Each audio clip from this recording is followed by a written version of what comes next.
Terpujilah Tuhan Yang Maha Esa, Buddha dan Bodhisattva.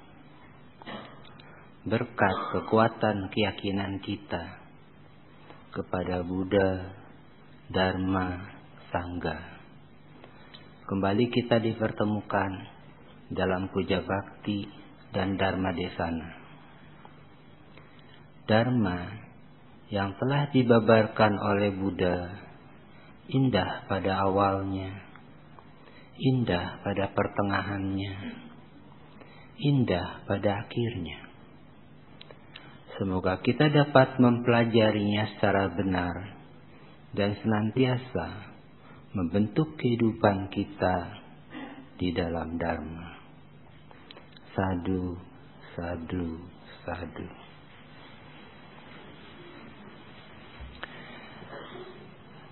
Saudara-saudara yang berbahagia, selamat pagi. Namo Buddhaya, Namo Dharmaya, Namo Sanghaya.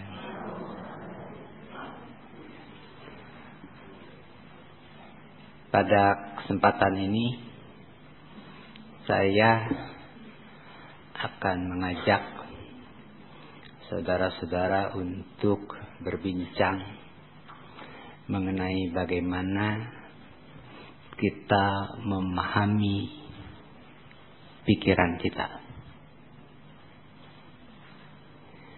Dalam kitab Anguttara Nikaya jilid 5 halaman 92, Buddha bersabda, seseorang tidak mungkin mampu mengendalikan pikiran orang lain. Tetapi paling tidak ia dapat bertekad bahwa aku harus mampu mengendalikan pikiranku sendiri.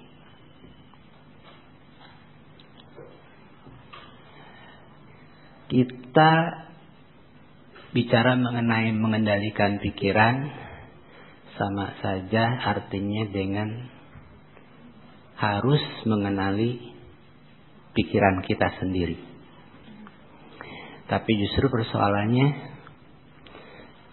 tidak banyak orang yang mau mencoba merenung mengenai apa yang dipikirkan, bagaimana proses pikiran, atau siapa itu sebetulnya yang sedang berpikir.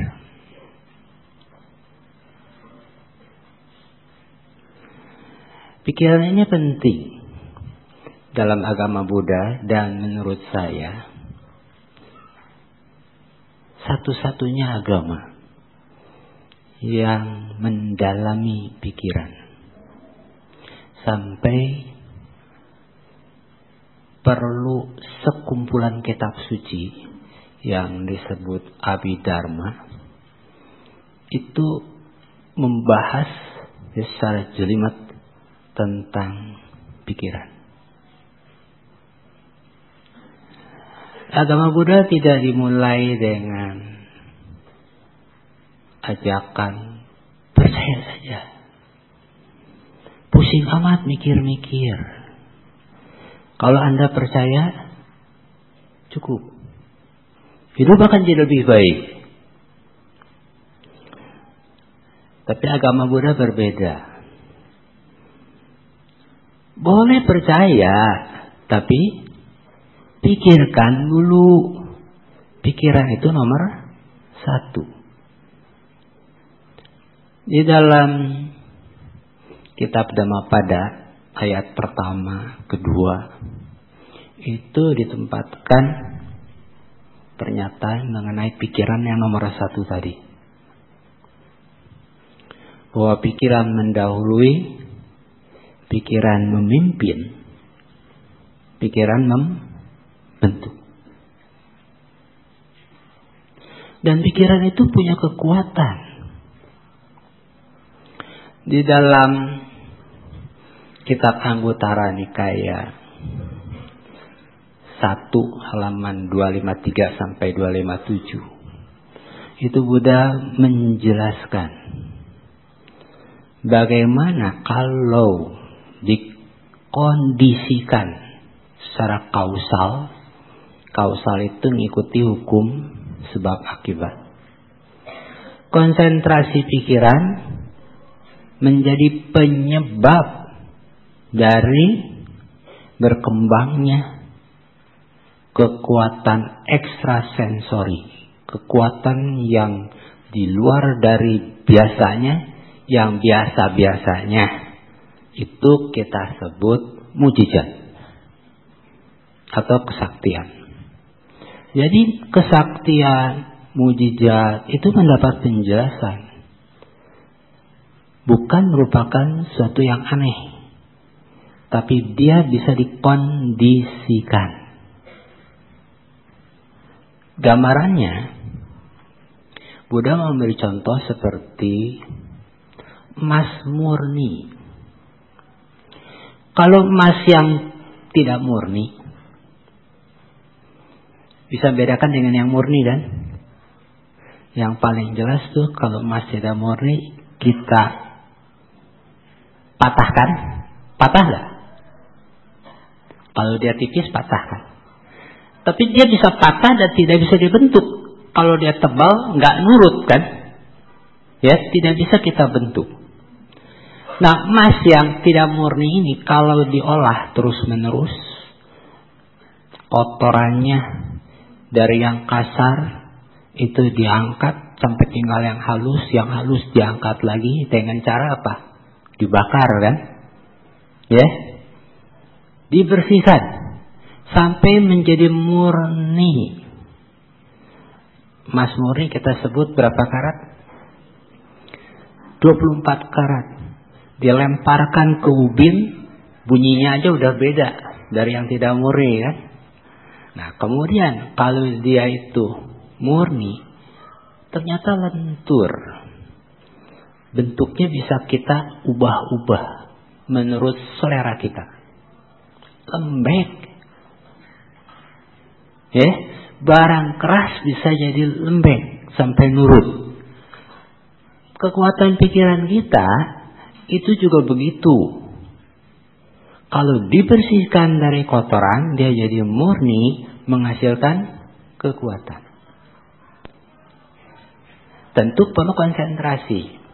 Konsentrasi ini diberikan contoh seperti cahaya yang kalau kita kumpulkan ya lewat sebuah lensa, itu kekuatannya bisa membakar. Saya kira kita semua pernah belajar waktu di bangku sekolah bagaimana cahaya yang difokuskan itu bisa membakar. Kalau sekarang kita taunya mengenai cahaya laser, bisa memotong katanya, kuat sekali.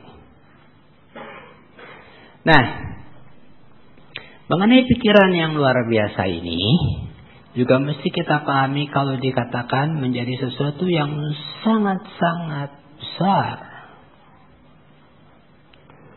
Ajahn Brahm itu yang bukunya terkenal, semua sudah baca bukunya. Menceritakan mengenai bagaimana anak-anak menjawab pertanyaan apa yang besar di dunia ini. Ada anak yang mengatakan Bapakku loh yang besar. Anak lain mengatakan itu belum apa-apa. Gajah dong yang lebih besar. Ada lagi mengatakan yang lebih besar lagi adalah gunung. Anak berikutnya mengatakan lebih dari gunung, yang paling besar mataku. Tuh, mata paling besar. Ya, kenapa? Bapakmu yang besar itu, gajah yang katanya besar, gunung yang besar semua masuk ke dalam mataku. Kata Chan Brown, kalau beliau ikut ya dengan anak-anak tadi, jawabannya akan berbeda. Jawabannya pikiran yang paling besar. Semua muat di pikiran kita. Dunia ini muat di pikiran kita. Pikiran ada di mana? Di kepala kita. Tiap hari kita bawa kepala kita dengan pikiran kita. Dalam pikiran itu ternyata ada batu yang begitu berat. Ada gunung, ada gajah. Kok bisa kita pikul sih? Pikul kepala aja udah berat. Di kepala kita ternyata ada gunung, ada batu. Luar biasa berat. Hebat nggak? Wah, hebat sekali. Ya memang pikiran kita hebat sekali. Tapi yang jelas pikiran kita itu bukan sesuatu yang cuma kita bawa di dalam otak kita. Ada kisah lain yang menarik. Di sebuah wihara. Wihara Fasing itu di Guangzhou, Tiongkok. Pada tahun 696. Tercatatnya begitu. Ya. Dengan dihadiri banyak orang. Terjadi perdebatan antara para siswa yang mengatakan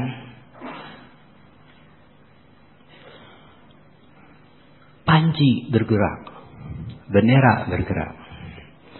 Lalu ada yang lain mengatakan angin yang bergerak. Adu ngotot tuh. Ya. Panji yang bergerak, angin bergerak, panji, angin. Kalau kita ada di situ, kita akan pilih yang mana? Pilih angin, pilih panji. Ada seorang pemuda muncul di tengah forum tadi yang mengatakan bukan panji yang bergerak, bukan angin yang bergerak, tetapi pikiran yang bergerak. Sesuatu yang tidak kelihatan, udara, angin, bisa kita ketahui dari mana? Karena ada fenomena kan? Tadi bendera bergerak. Iya kan ada angin bergerak. Tapi bagaimana tahu mengenai bendera bergerak, mengenai angin bergerak? Kalau angin berhembus kena badan kita, kita merasa. Kalau bendera bergerak, mata melihat. Betul? Tapi yang menentukan, yang tahu itu bergerak, itu siapa? Pikiran. Buat orang mati, angin bertiup, bendera bergerak, ada bedanya? Tidak ada apa-apa. Jadi pikiran yang menentukan. Pemuda ini namanya Hui Neng. Diundang oleh kepala wihara. Nama kepala wihara ini Yin Chung. Seorang biksu. Untuk memberikan ceramah di depan mimbar.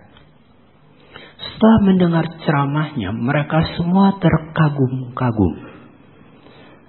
Kepala wihara ingat pada sebuah berita bahwa ada seorang pemuda yang mendapat warisan jubah dari patriark kelima. Pemuda ini bukan biksu yang formal dan harus melarikan diri pergi dari wiharanya karena dia akan dimusuhi oleh biksu-biksu karena dia orang biasa.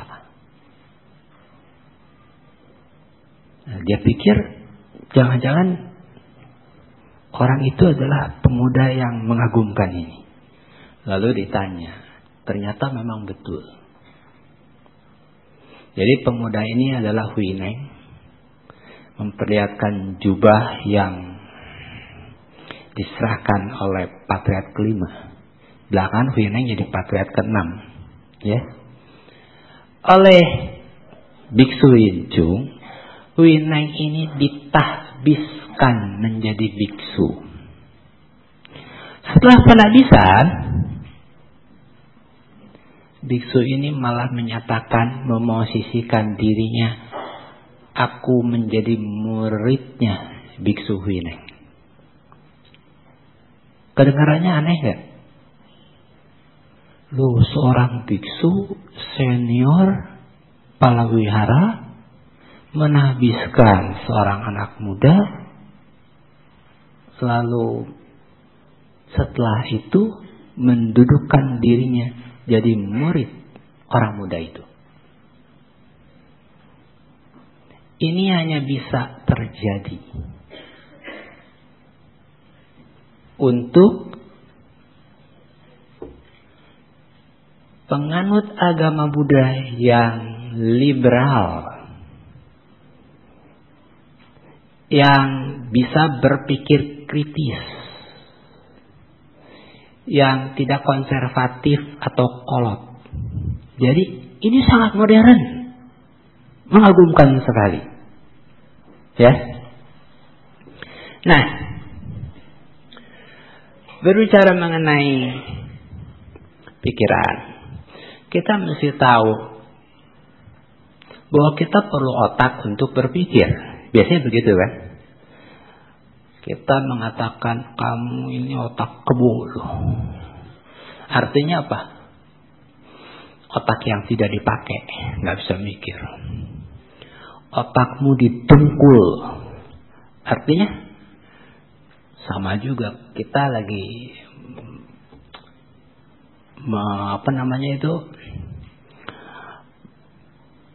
mencela orang yang tidak bisa berpikir. Ya. Dan kita semua tahu orang berpikir kalau punya otak. Dan kita juga berpikir otak itu sudah diberikan sejak lahir seperti begitu, isinya juga begitu, nggak bisa diubah lagi. Dengan cara berpikir tadi muncullah konsep bahwa itu udah suratannya, udah takdirnya. Dan setelah ada kemajuan ilmu pengetahuan, kemampuan otak diukur dengan apa? Tes IQ. Nah, kalau udah dapat IQ-nya itu rendah aja, orang tuanya mesti gimana? Nyerah, terima nasib. Udah, anak itu mah bakal jadi anak bodoh deh. Dari sononya udah dikasih IQ-nya jongkok. Itu pendapat lama. Pendapat baru nggak begitu lagi. Kenapa? Kita lihat yang namanya otak. Otak terdiri dari otak basal, yang disebut otak reptilian. Reptil itu binatang melata tuh, ya.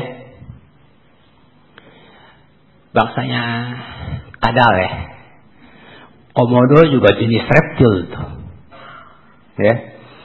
Nah, reptil itu bekerja dan hidup berdasarkan insting. Dia mesti mempertahankan hidup. Jadi sifatnya adalah fight, lawan, atau flight, terbang, kabur. Ya. Hit, pukul, atau lari. Kenapa mesti mukul? Kenapa mesti melawan? Supaya bisa hidup. Tanggung jawab, lupakan, gak perlu. Orang aku mau hidup kok mikirin tanggung jawab. Nah, sifat yang seperti reptil ini ada nggak pada orang-orang yang kita temui sehari-hari? Banyak.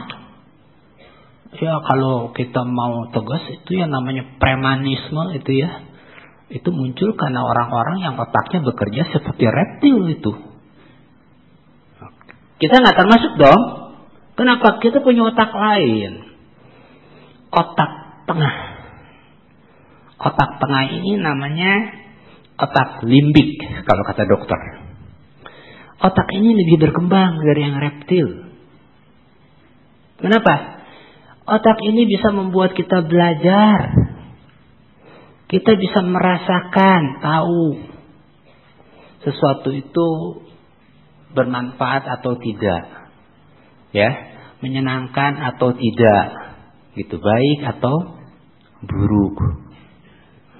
Bagaimana kita mesti berhubungan dengan orang lain? Itu udah lebih maju. Berikutnya lagi yang besar porsinya itu otak besar. Bahasa kedokteran neokortex. Kok pakai kata neo? Iya, karena ini otak yang maju, yang baru. Otak dari makhluk yang sudah jauh berkembang. Manusia itu di dalam teori evolusi adalah makhluk yang sudah jauh berkembang, punya neokortex yang besar. Otak ini membuat kita bisa berpikir dengan akal sehat, rasional. Ada otak kiri, otak kanan. Semua udah dengar tuh. Siapa yang kerjanya pakai otak kiri?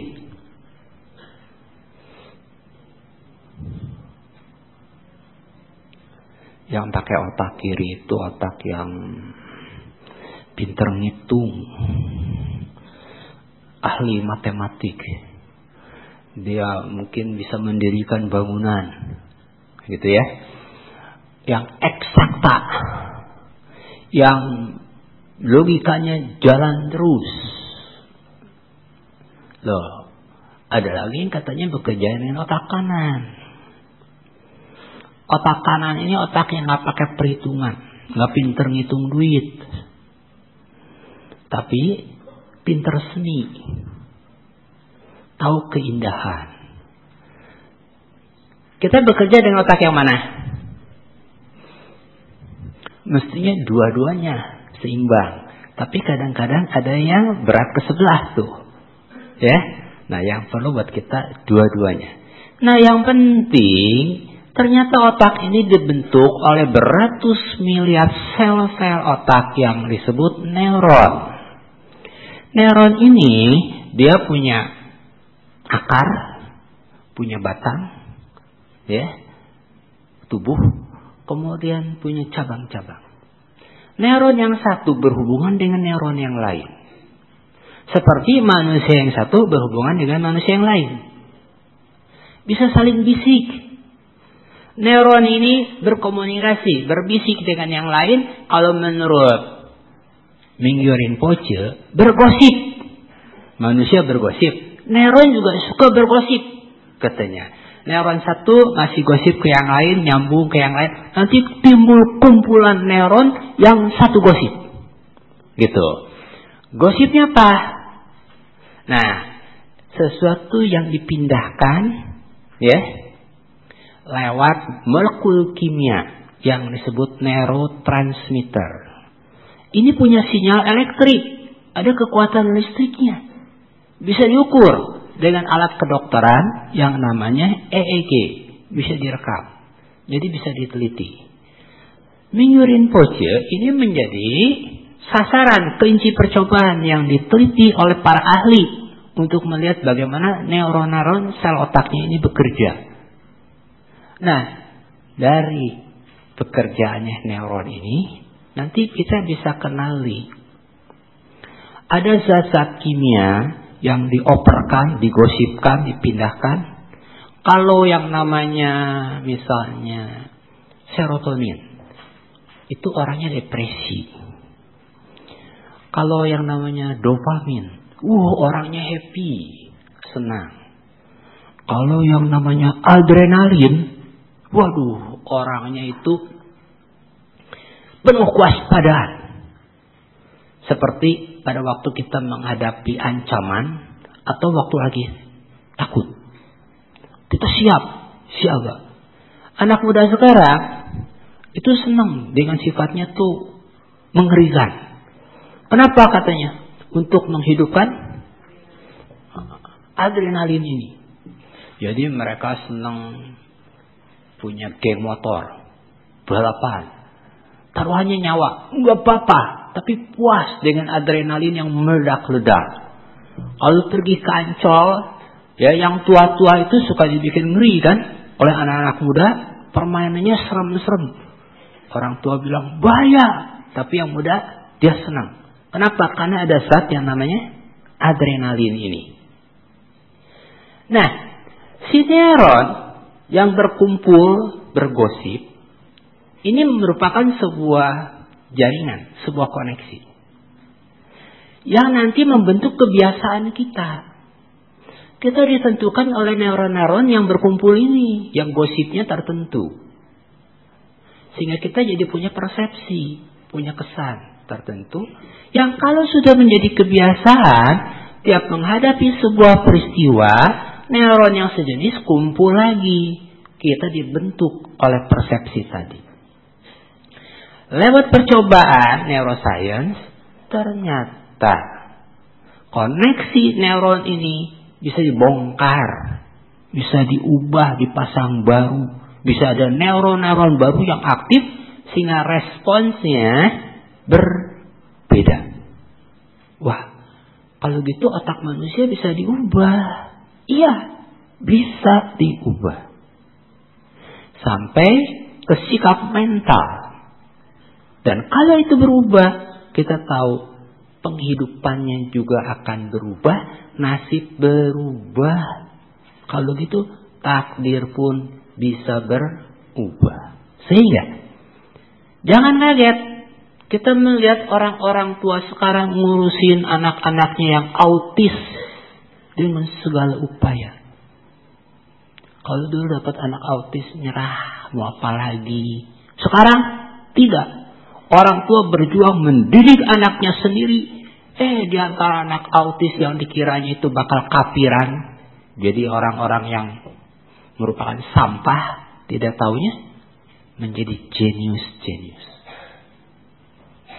Jadi kita bisa mengubah kehidupan kita dengan mengubah otak kita. Siapa yang mengubah otak kita?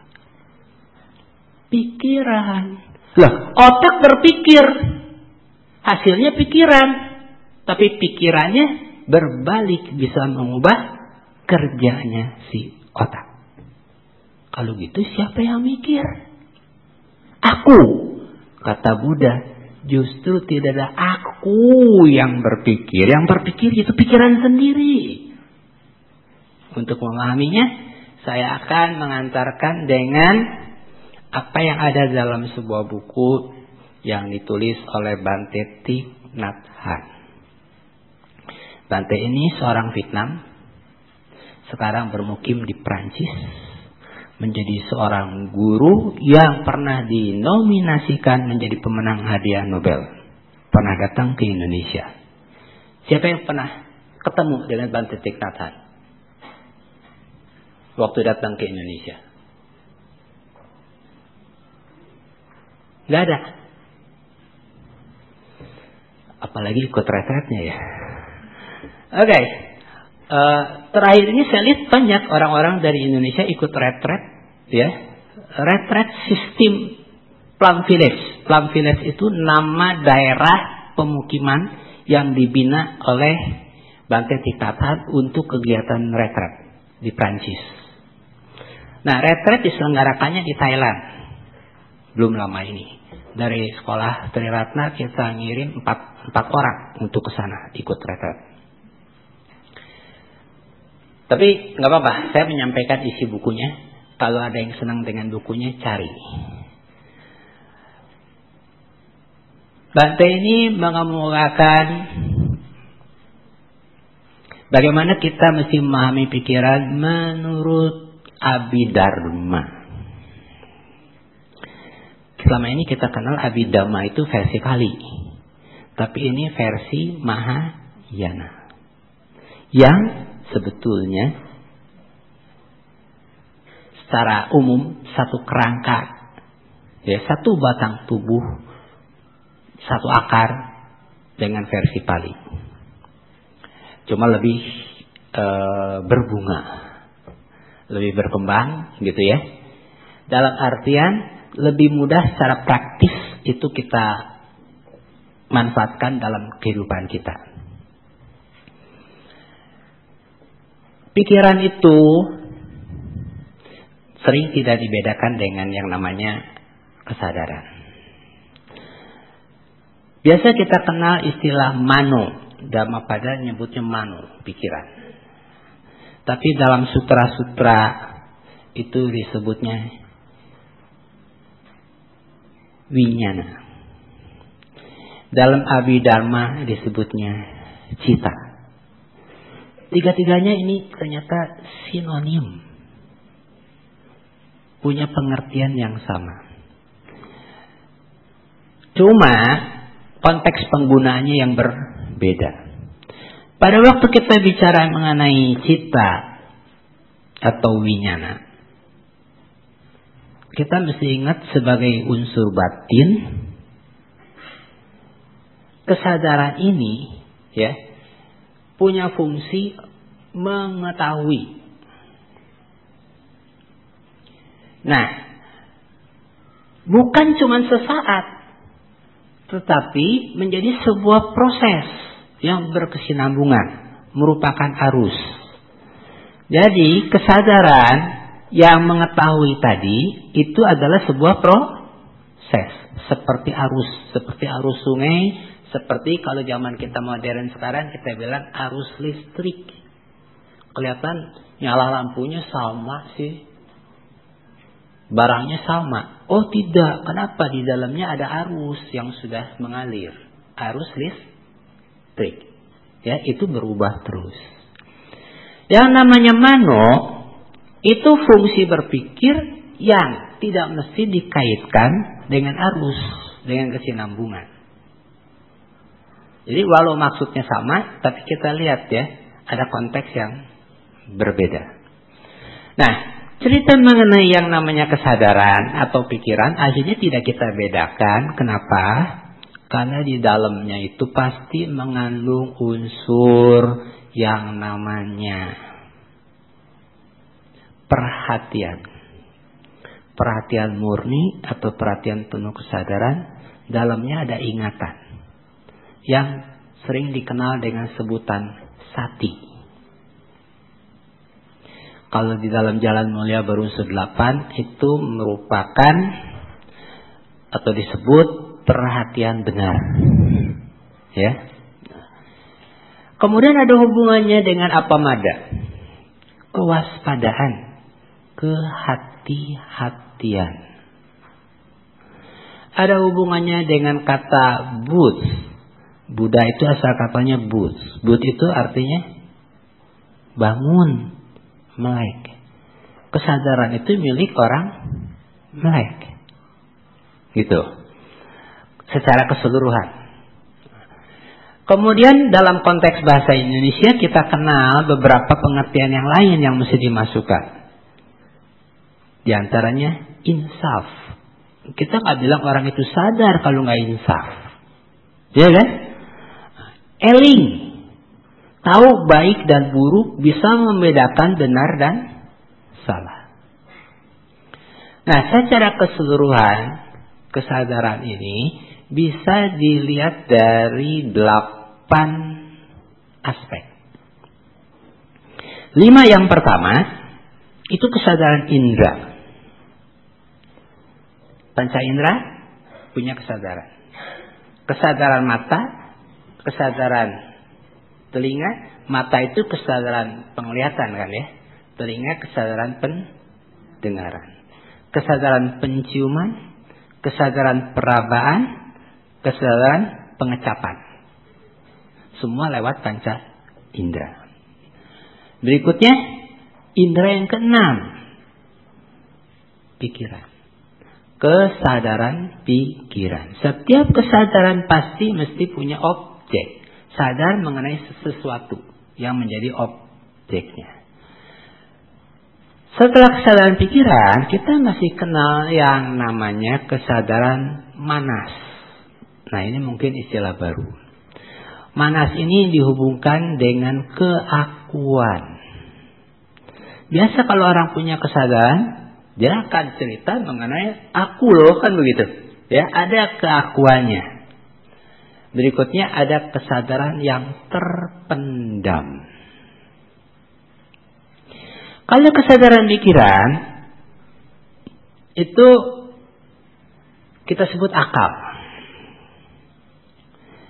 Mempertimbangkan, ya, merencana, mensintesis, gitu ya, menganalisis, pokoknya semua kegiatan berpikir sampai kita mendapatkan pengetahuan. Kesadaran indera kita tahu semuanya, ya, itu perlu alatnya, perlu kontak, ya kan, perlu sasarannya. Nah dari situ nggak cukup. Dia mesti dihubungkan dengan sinyal yang sampai ke otak yang disebut nanti muncul sebagai kesadaran berpikir. Akhirnya semua yang lewat indera nanti akan masuk, ya, ke kesadaran berpikir. Nah, kemudian ada yang disebut kesadaran terpendam. Kesadaran terpendam ini adalah gudang. Dalam bahasa Sanskertanya disebut alaya. Gudang kita tahu tempat nyimpen kan? Tapi jangan berpikir bahwa di dalam kita ada tempat gudang buat nyimpen. Nggak ada. Gudang itu tanda kutip. Karena sebetulnya nggak ada tempat tertentu. Ya. Semua yang disimpan namanya benih. Nah, seluruh benih inilah yang kita sebut gudang. Seluruh benih yang menjadi akar dari kesadaran yang terpendam tadi. Semua yang diperoleh lewat indera pikiran, lewat pengalaman kita, itu disimpan. Diterima dulu, terima, disimpan. Bukan cuma disimpan, diawetkan di dalam kesadaran terpendam. Lebih lanjut, bukan cuma diawetkan. Kalau diawetkan kan tidak berubah. Dia berubah. Seperti sebuah arus. Karena itu dalam bahasa Pali kita kenal kata wibangga. Wibangga itu arus. Yang berubah, bertransformasi. Tidak pernah tetap. Ya, itu semuanya bentuk yang bisa kita uraikan mengenai kesadaran terpendam. Dalam bahasa psikologi modern, kesadaran terpendam ini disebut bawah sadar. Kita sering nyimpan sesuatu dalam bawah sadar kita, lalu satu waktu kita panggil, bisa keluar. Ya kan? Semua pasti sudah mengalaminya. Contoh sederhana, ketemu seseorang, ingat. Kenal dia, pernah ketemu, pernah kenal. Namanya lupa. Pikir-pikir berhari-hari, masih lupa. Tiba-tiba gak sengaja dipikir, muncul, ingat. Aduh, si itu namanya. Kok bisa muncul? Iya, yang ada di kesadaran terpendam, dia naik ke permukaan. Kesadaran berpikir. Nah, di dalam kesadaran terpendam ini ada yang namanya kesadaran manas. Kesadaran manas ini dia melekatkan ide, gagasan, konsep, ya, insting yang disebut aku. Ada sesuatu dalam kesadaran terpendam yang dipegang erat-erat, yang dianggap ini adalah aku. Kira-kira seperti pernah melihat pohon, ya, tanaman yang merambat. Tanaman merambat, dia naik di batang pohon yang lain kan. Dirangkul erat-erat, makin lama makin kuat, makin lebat, lalu dianggapnya batang punya orang lain, dianggapnya punya aku loh. Dia peluk untuk dirinya sendiri. Aku ini kerjanya apa? Mempertahankan yang namanya eksistensi. Aku harus mendapatkan. Aku harus berbuat sesuatu supaya itu menjadi milikku. Gitu. Dan kita tahu pengaruhnya akan sangat luar biasa. Yang namanya aku ini. Padahal dia cuma sebuah konsep di dalam bawah sadar kita. Dalam kesadaran terpendam ini, sebetulnya tersimpan semua pengalaman-pengalaman kita. Nah, kalau kesadaran menyimpan pengalaman kita, lalu kita menyimpan kesadaran, pertanyaannya, di mana kita nyimpennya kesadaran tadi? Sering nunjuknya otak. Tapi ternyata bukan. Kesadaran itu ada di dalam setiap sel tubuh kita. Dalam diri kita ya.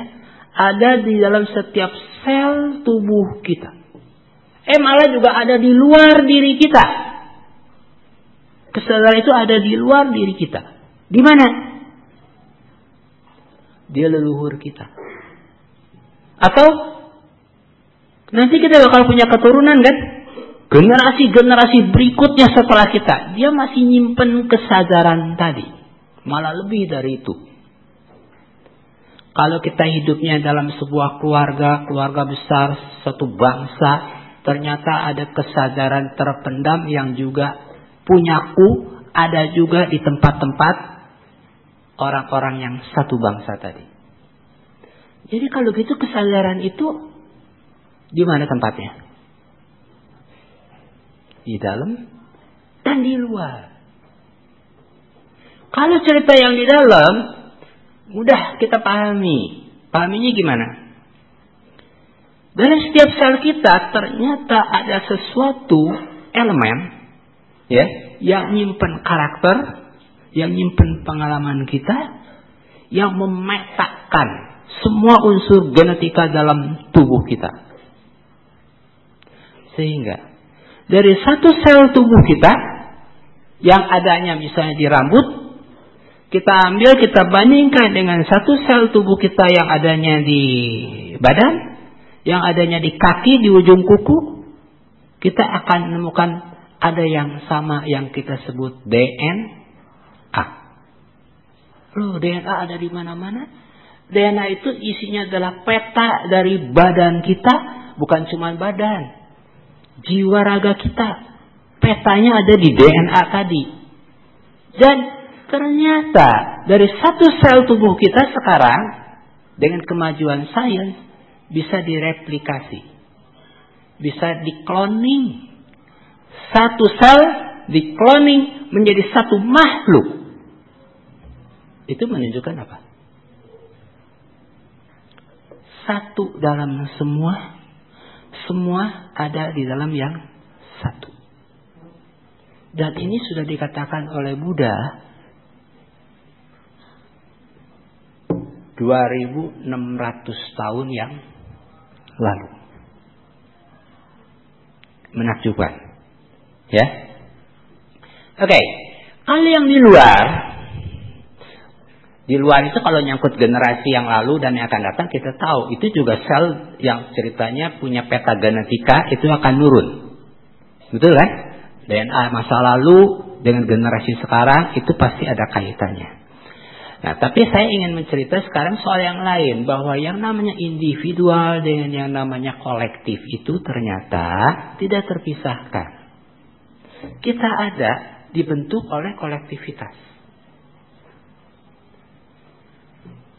Kalau kita pikir, ini pikiranku, dan berpikir, betul-betul murni pikiranku, toh kita mesti sadar pikiranku dibentuk oleh siapa? Pikiran-pikiran orang lain. Kita akan menemukan hal itu. Bahwa kita menjadi satu dengan sesuatu yang di luar diri kita. Bahkan, pada waktu kita belajar bahwa nasib itu kan aku yang menentukan sendiri, kita mesti sadar aku yang menentukan sendiri, bukan aku yang berdiri sendiri, tapi aku yang dipengaruhi oleh dunia sekelilingnya. Sehingga pada waktu itu kita naik ya sebuah kendaraan umum, misalnya bis, aku yang menentukan nasibku sendiri. Tapi waktu kita naik bis, sadar nggak bahwa sopir bis ikut menentukan nasib kita? Iya kan? Kalau kita dapat sopir yang ugal-ugalan, celakalah aku. Nah, kalau sekarang kita dapat sopir yang baik, tapi penumpangnya itu berulah macam-macam, sopirnya jadi marah, kacau juga kan? Saling berpengaruh. Ternyata cita rasa kita bilang ini makanan enak, tidak enak. Konsumsi kita sehari-hari. Sampai sesuatu yang kita bilang ini indah loh lukisan, ini indah lukisan, itu jelek. Semua ditentukan oleh siapa? Bukan olehku, tapi oleh pengaruh pendapat orang-orang lain. Yang namanya politik, yang namanya ekonomi, sampai ceritanya harga emas, harga saham ditentukan oleh pikiran banyak orang, kesadaran banyak orang. Lalu kita terpengaruh. Oh, terpengaruh benar. Aturan mau beli jadi nggak jadi karena naik. Kenapa naik? Itu karena orang-orang semuanya berebut. Jadi ternyata kita tidak pernah bisa hidup sendiri. Ini yang betul-betul mesti kita sadari. Ya. Nah, sebetulnya dalam diri kita itu selalu kita tuh menyimpan benih baik dan buruk. Benih baik ini mesti kita kembangkan, yang buruk kita abaikan. Mau dibuang susah. Jangan berpikir saya mesti membuang. Buang kemana? Kita abaikan saja. Kalau tidak disiram, benih yang jelek, dia akan tumbuh kan? Tidak akan tumbuh. Kita siram aja yang baik. Jadi kalau dalam sebuah lahan, semua benih baik kita rawat, tempat untuk benih buruk akan diambil semuanya oleh yang baik. Ya kan? Malah yang buruk itu akan terbawa menjadi baik. Kita bisa mengubah yang namanya sampah menjadi pupuk. Pupuk menghasilkan bunga. Sehingga kalau kita jadi tukang kebun, kita tahu pada waktu melihat sampah itu bisa kita hargai. Kita bisa ubah dia jadi kompos. Si sampah nanti menjadi bunga. Pada waktu melihat bunga, kita mesti tahu bunga ini ada umurnya. Nanti akan busuk jadi sampah. Nah, yang perlu buat kita adalah kita membuat semua situasi itu jangan sampai merugikan kita, sehingga pada waktu kita berhadapan dengan orang-orang, kalau memakai ucapannya Bante Thich Nhat Hanh, kamu dengan aku kan tidak berbeda. Aku adalah kamu, kamu adalah aku. Kenapa? Kita kan satu, katanya. Kalau kamu menumbuhkan bunga dalam dirimu, aku akan cantik, ikut cantik. Kalau aku mengubah sampah dalam diriku, kamu tidak akan menderita. Kalau kita tidak buang sampah ke depan rumah kita, dan sampah itu selalu diangkut, misalnya juga ya, kalau ada, kita tidak mengganggu tetangga kan? Tetangga akan senang. Kenapa? Karena nggak ada sampah. Atau sampahnya sudah kita ubah menjadi sesuatu yang baik. Dan kesempatan itu selalu ada. Bahwa di dalam kehidupan yang penuh sampah, kita bisa mengubah sampahnya menjadi sesuatu yang baik dan indah. Oke, saya akhiri dulu sampai di sini.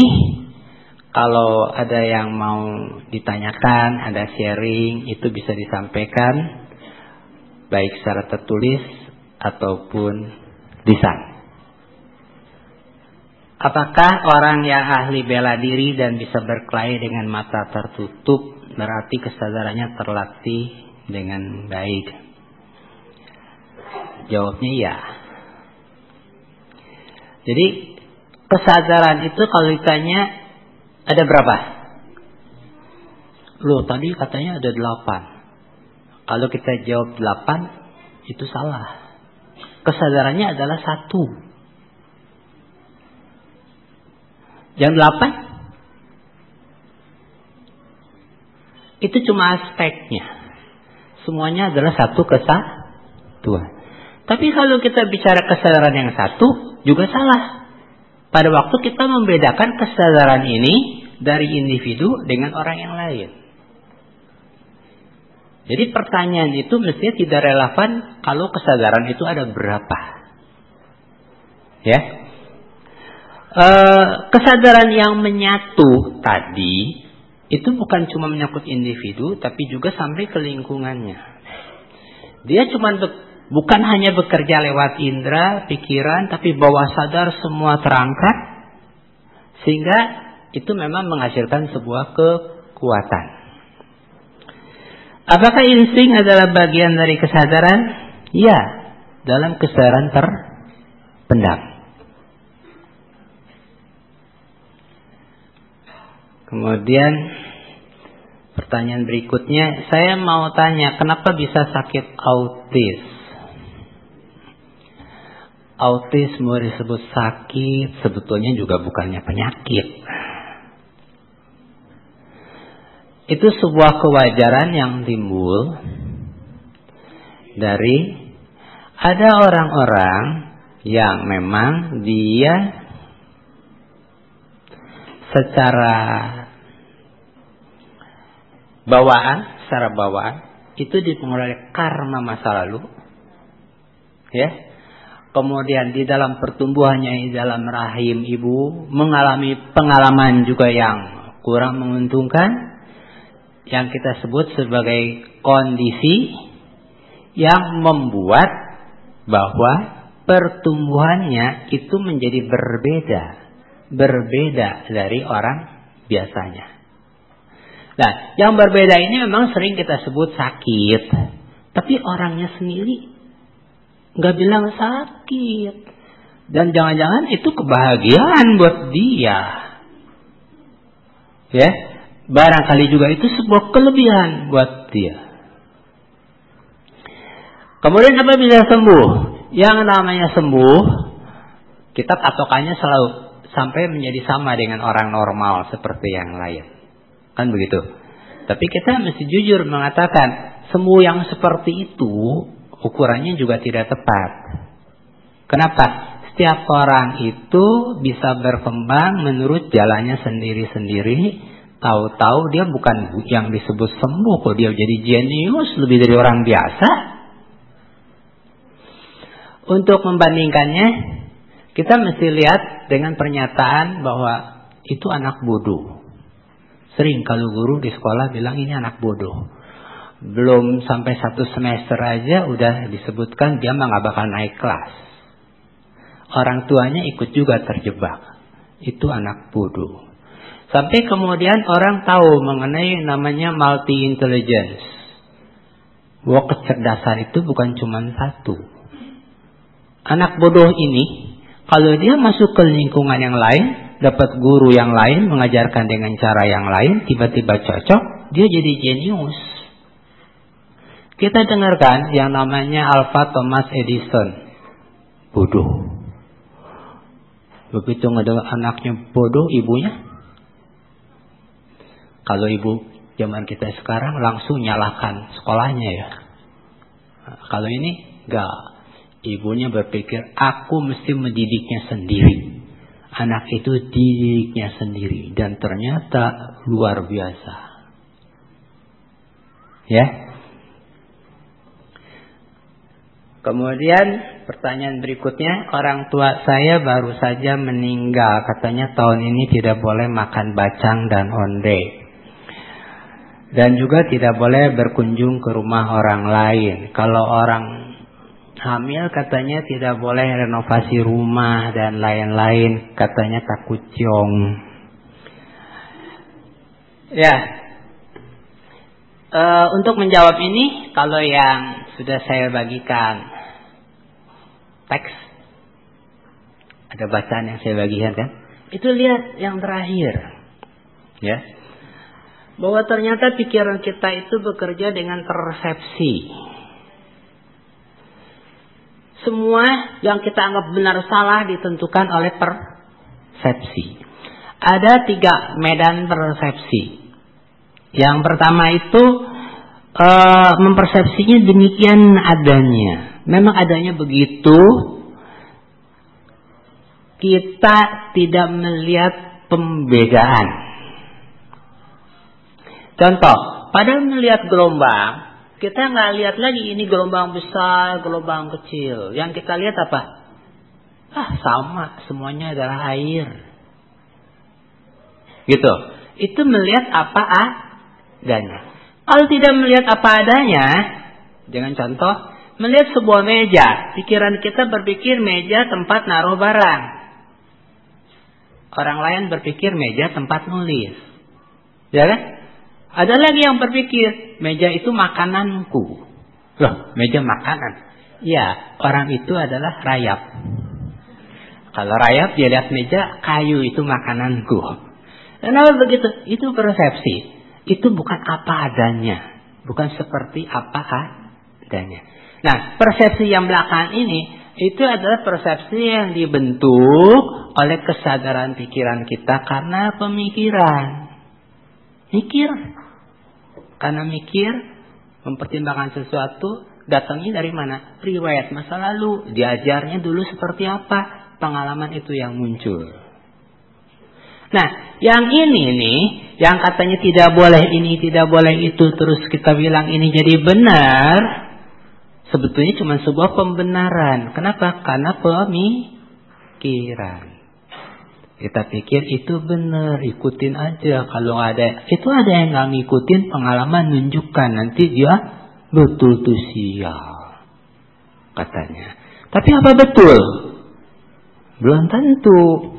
Berikutnya lagi ada yang timbul itu karena hayalan kita. Kita bermimpi. Itu menimbulkan persepsi juga. Ya. Saya mau kasih sebuah contoh untuk menentukan sesuatu itu benar baik atau buruk. Ini sial atau ini bawa berkah. Barangkali semua udah sering dengar ceritanya. Jadi ada seorang petani yang memelihara seekor kuda. Dia tinggal di daerah perbatasan. Suatu hari kudanya hilang. Kelihatannya nyebrang ya ke daerah tetangga gitu. Jadi kudanya nggak bisa dikejar, nggak bisa dicari. Semua orang mengatakan aku turut sedih gitu. Sial ya ini katanya gitu. Ini namanya musibah gitu. Terus si pemilik kuda mengatakan siapa tahu katanya, ini musibah atau ini kebaikan atau ini rahmat.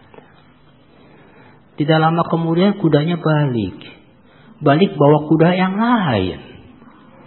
Nah, beruntung jadi punya 2 kuda. Tetangga semua ngasih selamat. Wah, beruntung. Ini berkah. Dia bilang, siapa tahu ini berkah atau malah sial. Nggak ada yang tahu, dia bilang. Kenapa? Nggak lama kemudian anaknya senang naik kuda, mau melatih kuda yang liar ini. Dicoba ditunggangi. Nggak taunya jatuh, patah kakinya. Baru bilang untung. Terus sekarang anaknya patah kakinya. Pada waktu anak patah kakinya, tetangganya semua mengatakan lagi, turut berduka cita, simpati kan gitu. Dia bilang apa? Siapa tahu katanya. Ini berkah atau ini sial. Kenapa? Ternyata tidak lama setelah itu perang dengan tetangganya di perbatasan tadi kan. Semua anak-anak muda itu dimobilisasi, suruh jadi tentara, maju ke medan perang. Anak ini yang patah kakinya tinggal di rumah, nggak ikut perang. Nah, yang maju ke medan perang pada mati semuanya. Kabar jelek sampai ke kampung, mati. Untung anakku tidak mati karena dia patah kakinya. Jadi gimana mau bilang ini berkah, untung, atau ini sial, atau bencana? Ini jawaban untuk pertanyaan tadi. Ya. Oke. Apa yang salah bila seorang menjadi stres, sering halusinasi? Apa ada yang salah dengan pikirannya? Ya, ada yang salah dengan pikirannya. Syukurlah kalau orang itu tahu salah dengan pikirannya atau tahu sakit, dia bisa berobat. Tapi banyak orang yang udah sakit, dia nggak tahu dia sakit, nggak ngaku sakit, nggak bisa berobat.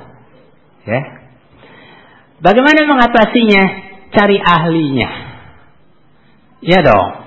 Kalau itu sakitnya cuma baru bangsa neurosis aja, dia bisa ke psikolog. Mungkin juga beberapa Bante, Pandita bisa nolong. Saya nggak bilang semua ya, beberapa bisa nolong. Tapi kalau dia udah terganggu jiwanya, ya carinya psikiater dong. Ya. Kalau belum sampai ke situ, baru cuman khawatir, was-was nanti saya gila nih. Tapi orang nggak ada yang bilang dia gila, misalnya begitu ya. Itu baguslah belajar lewat latihan meditasi. Tapi memang mesti menemukan guru yang cocok.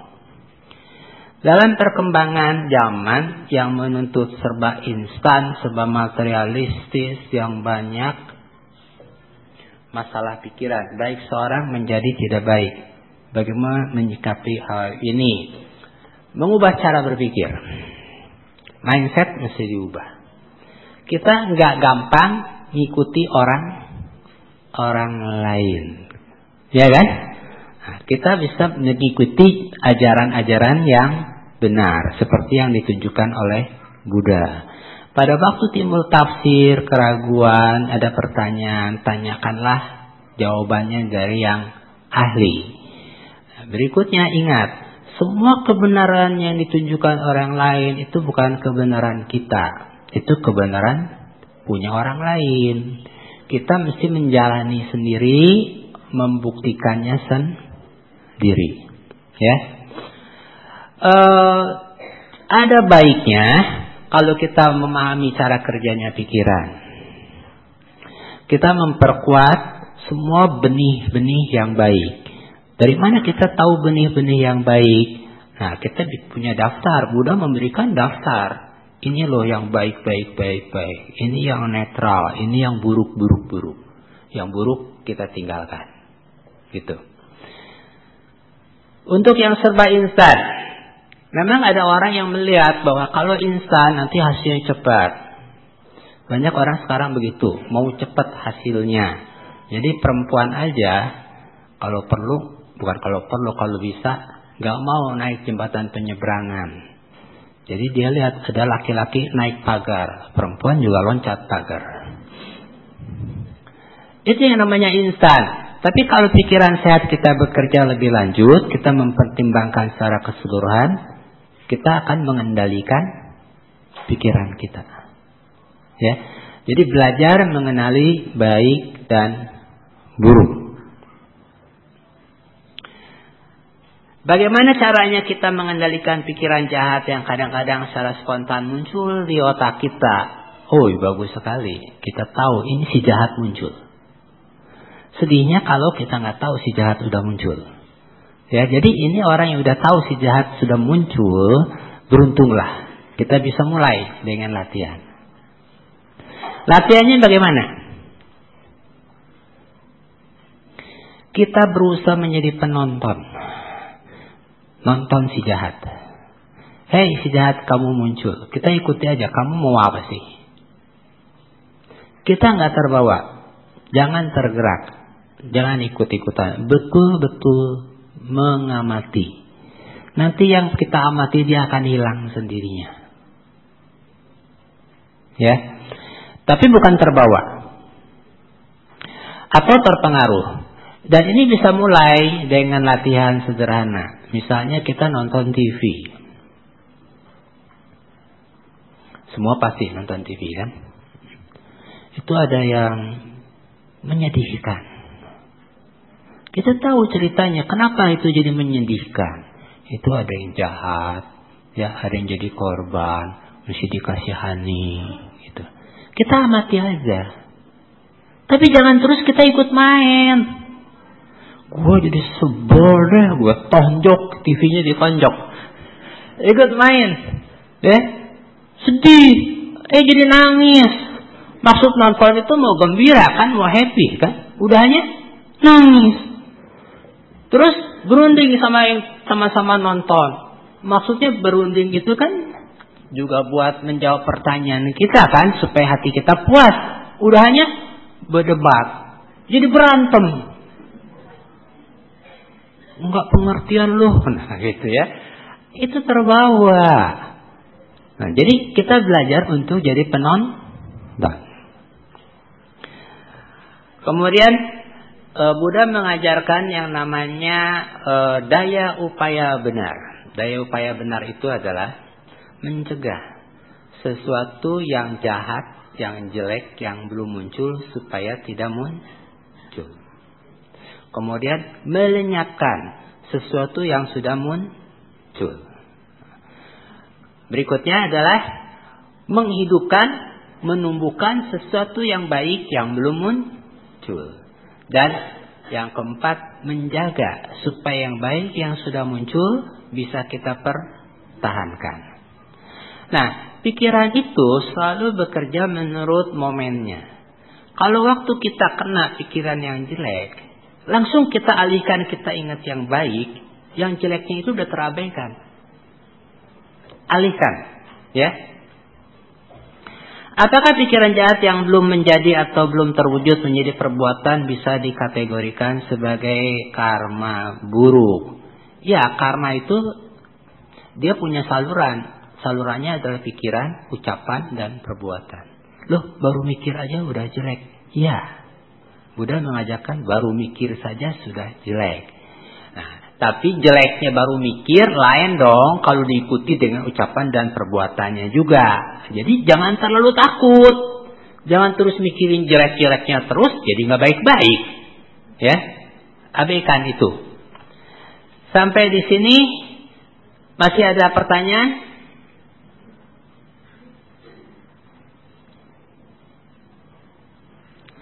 Kalau tidak ada pertanyaan, ini menyangkut bagaimana cara kita belajar. Saya akan menutup dengan sebuah ilustrasi. Ada satu laki-laki yang punya seorang anak. Istrinya udah tidak ada ya. Satu waktu pergi keluar dari rumahnya dan mungkin pergi bekerja. Setelah kembali kaget. Rumahnya udah tinggal puing-puing, terbakar. Lalu mendengar dari tetangganya bahwa perampok mengunjungi rumahnya dan membakar rumahnya. Dia mencari anaknya, lalu menemukan ada songgok tulang. Kira-kira seperti anaknya. Dia percaya, udah anakku sudah dibakar nih oleh si perampok katanya. Kemudian abunya itu dimasukkan ke sebuah kantung, ya. Kemana-mana dia pergi itu dibawa karena dia sayang pada anaknya. Lalu dia mendirikan kembali rumahnya. Rumah di kampung kan sederhana. Satu malam dia mendengar ada orang mengetuk pintu rumahnya. Orang ini ngaku adalah anaknya yang pulang. Si anak sebetulnya belum mati. Dia diculik oleh si perampok dan satu waktu bisa melepaskan diri. Waktu balik kembali ke rumahnya, rumah baru yang didirikan oleh ayahnya. Dia coba ngetuk. Tapi karena ayahnya bilang, aku gak percaya kamu mengganggu saya. Pergilah kamu, anakku kan sudah mati. Enggak, aku anakmu. Tidak, anakku sudah mati. Sampai pagi tidak dibukakan pintu. Si anak itu kemudian gimana? Ya pergi, udah gak kembali lagi. Cerita ini mengajarkan bahwa jangan kita menutup pintu kita terhadap sebuah kebenaran. Jangan kita bilang saya sudah tahu lalu nggak perlu tahu lagi yang lain. Ya. Nah, pada waktu kita cerita mengenai berpikir, itu yang paling penting. Pikiran ini sesuatu yang berkembang, pengetahuan juga selalu berkembang, jadi kita selalu mesti mau belajar yang baru, menerima yang baru. Ya. Saya Eri sampai di sini. Mari kita tutup dengan memuji Buddha Dharma Sangha. Semoga segala sesuatu yang telah kita kerjakan membawa manfaat yang sebesar-besarnya. Semoga kita bisa berbagi dengan orang-orang di sekeliling kita mengenai apa yang telah kita ketahui dan yang telah kita peroleh. Semoga dengan itu kita dapat mempertahankan kebahagiaan kita dan semoga semua makhluk bahagia. Sadu, sadu, sadu.